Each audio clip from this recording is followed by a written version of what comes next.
1951 2002 வரைக்கும் உங்களுக்கே தெரியும்.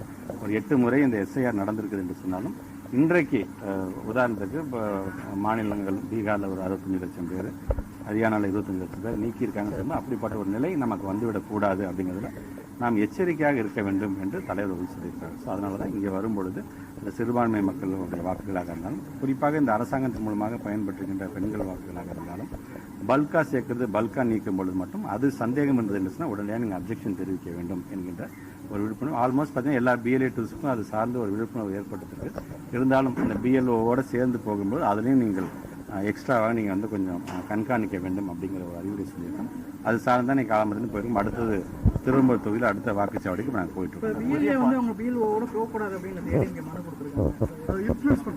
இல்லை, அது நேற்று எங்களுடைய சட்டத்துறை சார்ந்திருக்கின்ற நம்முடைய என்ன இளங்கோவன் கூட சொல்லியிருக்காங்க, ஜனநாயகத்தின் மீது நம்பிக்கை இல்லாதவங்க தான் இந்த எஸ்ஐஆருக்கு ஆதரவு கொடுத்துட்ருக்குறாங்க. எங்களை பொறுத்தவரைக்கும் ஜனநாயகத்தின் மீது நம்பிக்கை இருக்கிற காரணத்தினால தான் அதில் ஏமாந்து விடக்கூடாது, எச்சரிக்கையோடு இருக்க வேண்டும் என்பதற்காக நாங்கள் இந்த பணியை நாங்கள் செய்கிறோம்.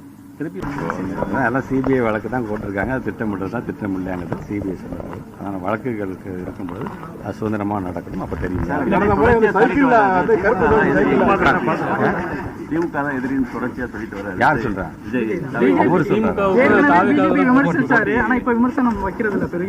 யார் சொன்னார் அந்த மாதிரி? விஜய் சொல்லியிருக்காரு. அவர் தானே சொல்லியிருக்காரு.